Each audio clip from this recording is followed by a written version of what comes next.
Welcome back, everybody. It's been a few days, I think, since the last part, but nonetheless, let's continue on with Chapter 2. Now that we're in the second half of Chapter 2, things start to get kinda complicated. We have about 5 different tasks all going on all over the map, and it can be a bit tricky to keep track of it all. So we'll go through each of them one at a time. The most important of these tasks is obviously seizing the next castle, Moli. For this castle, there are 3 squads of enemies that are going to attack us back to back. All of our best units were unfortunately helping at the previous castle siege, so we'll have to rely on our leftover calves as they are our best units left. The first squad of enemies you'll see is an unfortunately difficult set of enemies to deal with. The sword fighters can double our units, and none of our calves are particularly good at fighting at 2 range on enemy phase. You also might notice the 5 ballistas on the mountain that plan to rain arrows on our units over the next several turns. Since we're not going to juggernaut our way through this like normal, the plan here is to use hit-and-run tactics to slowly whittle down the enemy over the course of several turns. But units are obviously not as good at doing this, which is the primary reason the calves perform better here. One thing you might be wondering about is why is Ira here? She's mostly just here to build love points with Lex. She's actually quite the liability, as the ballista can kill her if too many of them land. In retrospect, we probably didn't need every turn here of love point building, but I wasn't really sure at the time of recording this.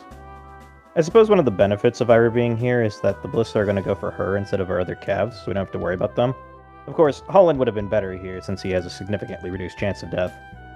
I often see people cite this place as a really good place for foot units. However, their lack of Canto makes them prohibitively difficult to use here, and I see it more as they can contribute here if you really want them to, rather than them actually being good here. One thing we're also doing right now is we're finally getting around to Quan and Ethelin's arenas. The main reason we waited until now to do them is because we wanted to have the Paragon ring so they could get more experience. A notable caveat of having Ethelin do her arena at not the home castle is that we have to go through all of them in one go, so we can't rig things in between them. Luckily, Ethelin is a good enough unit that it's not that big of a deal. It is vital that Ethelin does her arenas now though, because she won't be near a castle again for the rest of the chapter. The arenas here go on for quite a while, and I don't have much else to talk about with them, so I'll be trimming them for convenience. If you want to watch the full thing, they are in the original video. I'll be doing this with several other arenas this chapter as well.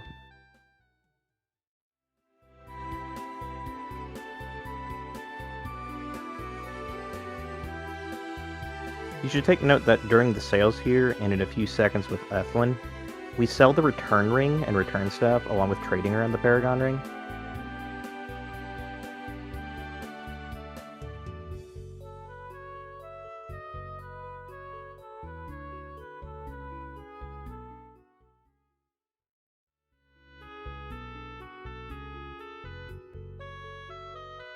There are a few final important trades we do this turn.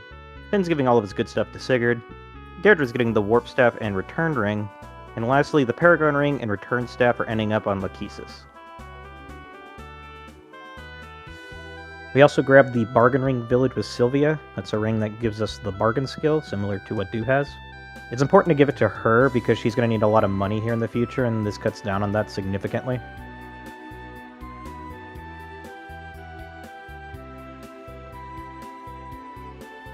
The second big task that we've been working on is we need to get the new recruits back to the home castle for some arenas, recruitments, and turn saves. I think usually in a more casual run you use Ethelin to do this. However, as part of the requirements for this turn save, we need to have the return staff on Lachesis. So to get around this problem, we warped Deirdre up to Anfoni Castle. On the turn after that, we sold the warp staff and had her pick it up. And this little warp trick that we did is going to end up saving us a turn, and it's something that only Deirdre can do. It's a good job for her. While we're doing our hit-and-run tactics here, it's better to have Nisha and Alec go for the sword fighters, and have Lex pick off the other enemy types. Swords versus axes is the only matchup in the weapon triangle that really matters, and it heavily favors swords. Right now we're rigging a crit for Nisha on the following enemy phase. It's not technically needed. However, we do need one less enemy on the field for the specific setup we're going for, so that's why I'm rigging it. Speed ring on Sigurd isn't too relevant this chapter, and the main reason we give it to Sigurd will be revealed next chapter.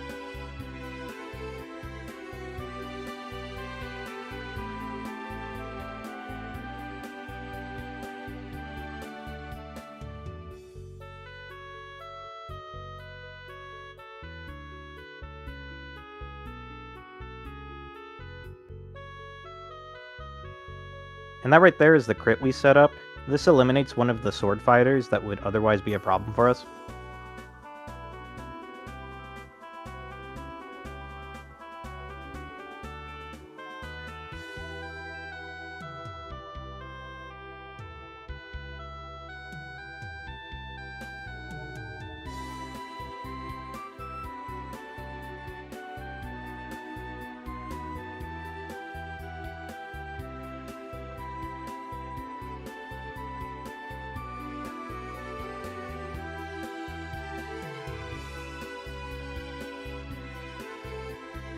As you can see, our hit and run tactics have been fairly effective as we've nearly eliminated all of the enemy sword fighters.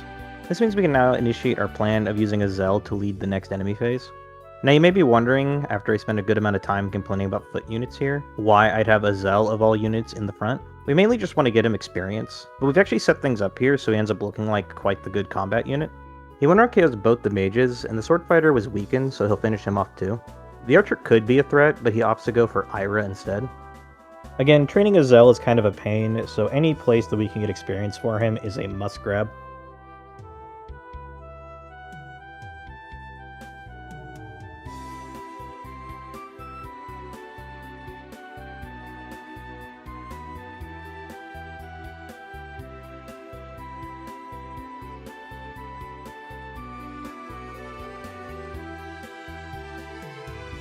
I think here I'll touch upon a few of the other tasks that have been going on in the background.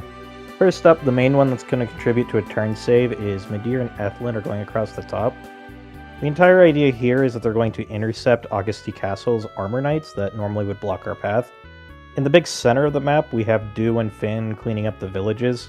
It's technically better for money if we had Dew fight up with the main group, but we don't actually need that money, and it's much more reliable to just have him clean up the villages instead of fighting. So we go with that.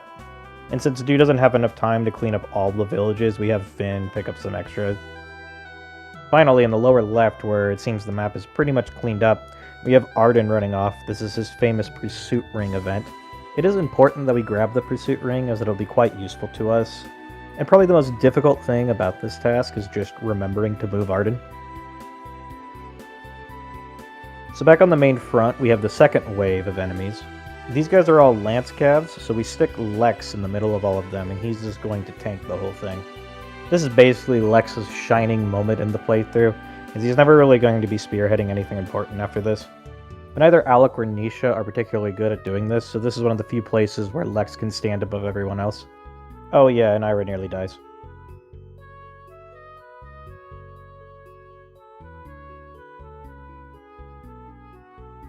Now that the Lance Knights are near death, we can safely swoop in with our other units to clean things up. We also have Lachesis participate in a bit of combat for some experience.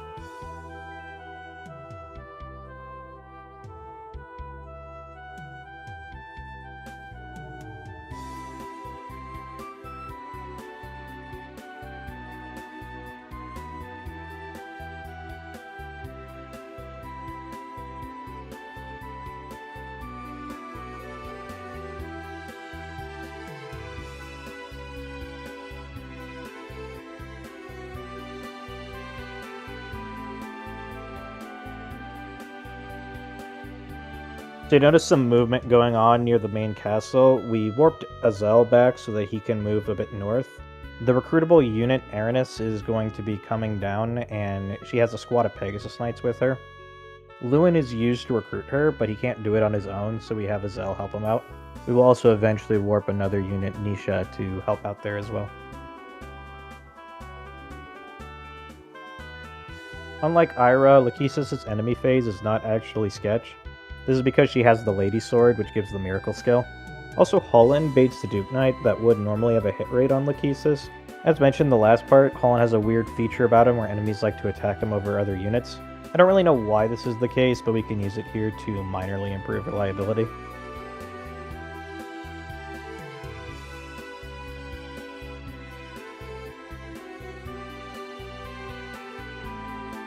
The third and final wave for this castle is the Cavalier wave. They're in theory a bit harder than the previous wave, but Sigurd and Quan are here now, so it actually isn't much of a problem at all. The big thing that we were trying to accomplish was to make sure Sigurd's movement wasn't impeded at any point. And as you can see, the Cavs accomplished this task marvelously. So a big shout out to the B team.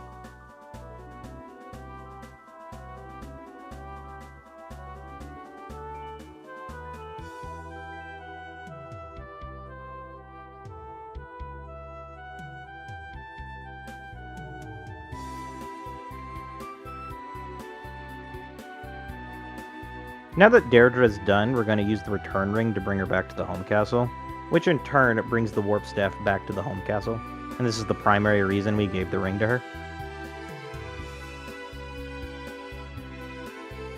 Here we're doing Lewin's arenas. Lewin has a pretty strong arena performance, much like Ira. It's not really interesting to watch, and I don't have much to say, so we'll be cutting it out.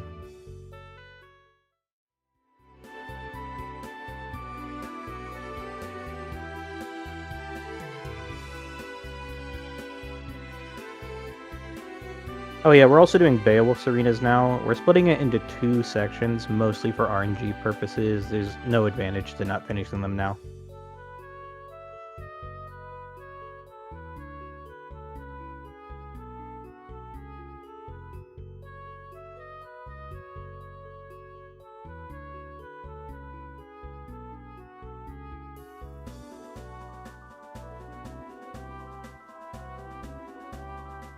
The boss of Moli Castle has a sleep staff, and he'll try to use it to target the highest leveled character that's in his range. It's not really a threat to us because our movement is higher than his range, but he does manage to get a sleep off on one of the green units.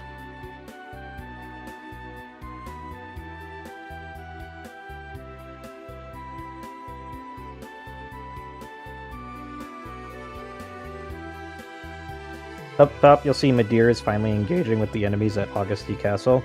These are the guys that normally end up getting in the way when we try to go to Augusti Castle, so getting them out of the way is pretty useful to us.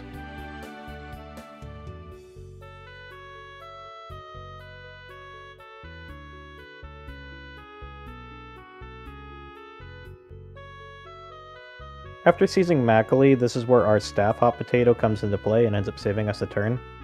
We have Lachesis return Sigurd, and then Deirdre warps Sylvia. This allows Sylvia to get into position to dance Sigurd on the next turn, and ends up saving us 1 whole turn. It's definitely one of the more complicated turn saves to notice if you weren't paying full attention to what was going on.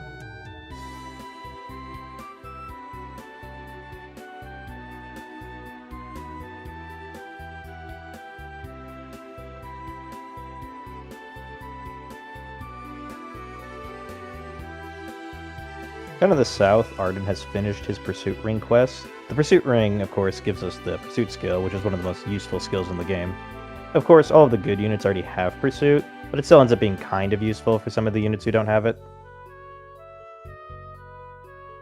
Next is some Sylvia arenas, and they're very long and not very interesting to watch, so I'm just gonna cut them out.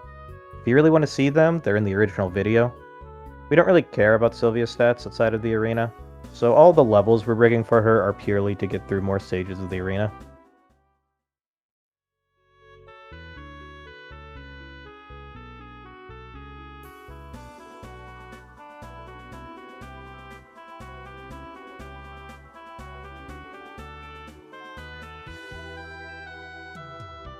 The first enemy phase after Moli is seized spawns Zane's squad, mostly famous for the recognizable face of its leader.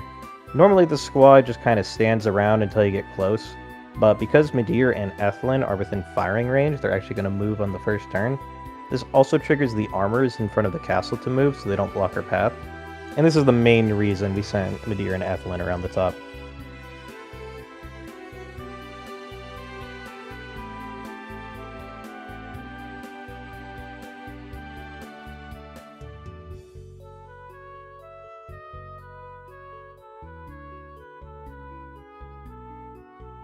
You might notice we're doing Sigurd's last arena now.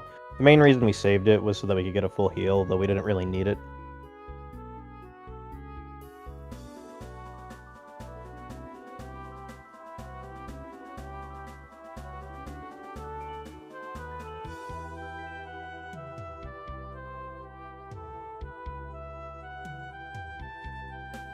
We're also having Alec finish up his last arena here because he's now strong enough to actually beat it consistently.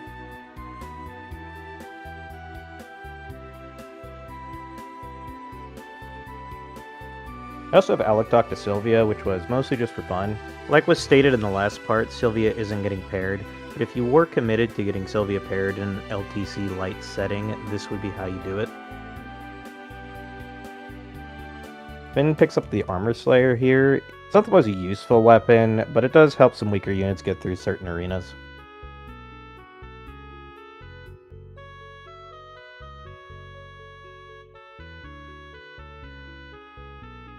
So you may have noticed that the Pegasus squad that's been going south this entire time is finally in range of Lewin. Lewin's a bit squishy, and he can pretty easily die here if we aren't careful, which is why we sent in great units like Azel and Nisha to help him out. Once again here with Azel's sections, the main thing we're trying to accomplish is getting experience on him. So if it looks like we aren't handling enemies perfectly optimally, that's why.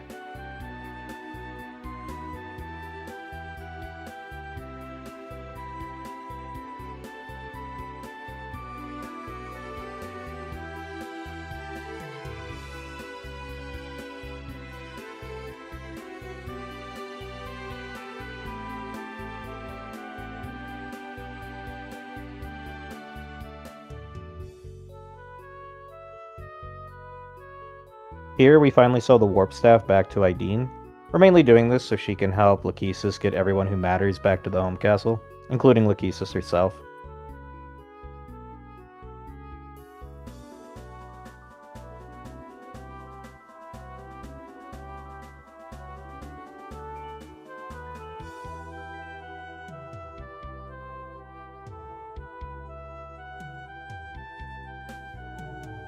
While Zane's squad isn't very noteworthy, the boss has a Rider's Bane on it that we do want to pick up.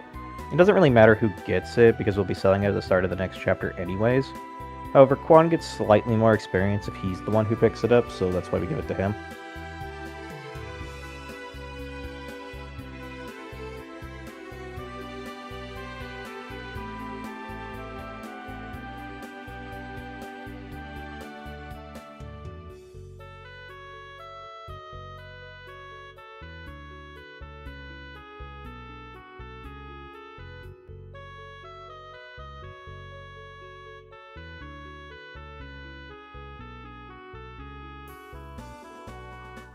So here we had Quan equipped with the Rider's Bane, and it creates a rather interesting interaction. The vocabs don't want to attack Quan because he has it equipped, which means they're going to go for Sigurd, who has a Javelin equipped and can kill them. This of course allows us to get some extra kills in the Javelin, but also the one-range calves, who have no other choice but to attack Quan, are going to all get killed by him. This of course allows him to net a fair amount of experience.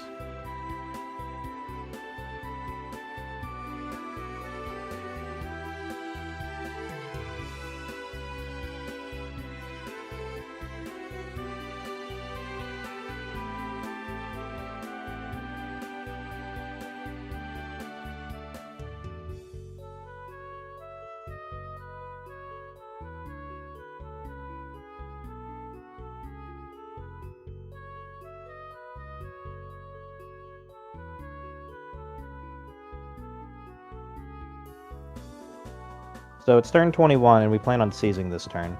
However, there's still a lot more that needs to get done. First up, we get our final recruit for this map, Aranis. We do need to get her back to the home castle to do some arenas, and in order to do that we'll have to use Lachesis with the return staff. Of course, before we can send Lachesis out, we do have to finish up her arenas, and I will once again be skipping through these.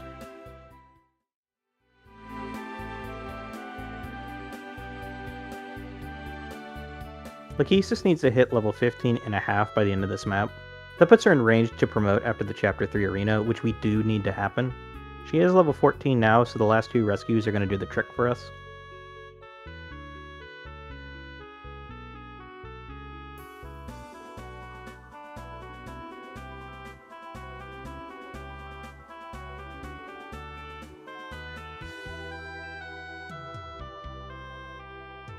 So unlike the last several women, Aranis will actually be getting paired this playthrough with Lewin. This is of course the most popular pairing, but we're actually not doing it for the traditional reason. The main reason we're going for the pairing is to inherit lances through the daughter. Normally this pairing is pretty easy to achieve because there's a conversation that automatically gives enough love points for it. However, because we go so fast, we end up skipping the event that would allow that conversation to happen, so we're going to have to do this pairing naturally. As a unit, Aranus is a flyer, which are normally good in Fire Emblem. However, in this game, there are road tiles which increase your movement that flyers cannot access. This causes her to fall behind if we try to use her in any main charge. There are a few points in the game where ignoring terrain is useful, and we'll be taking advantage of one of them. We'll of course discuss that when it becomes relevant.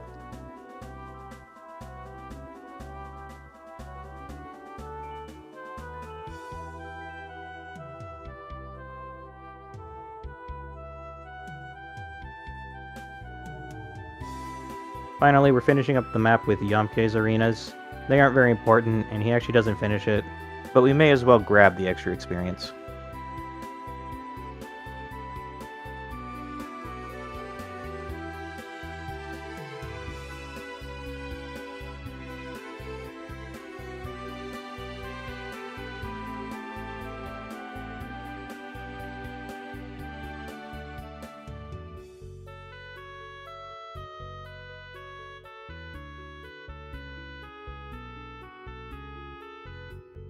Beowulf has a conversation with Lachesis here and gives her some stat points.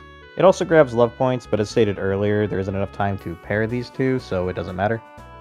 To finish off this map, we have Quan take out a Ballista in one hit with his Silver Lance, and then we'll have Sigurd take out Chagall with the Brave Lance. Sigurd 3-hit KOs Chagall, but the 4th hit is a nice reliability booster since he does have Great Shield. Anyways, that about does it for Chapter 2, completed in 21 turns. This is going to be the longest map in the game turn-wise, though maybe not the longest video length-wise. I do hope you enjoyed this video, and will join me next time for Chapter 3. Later.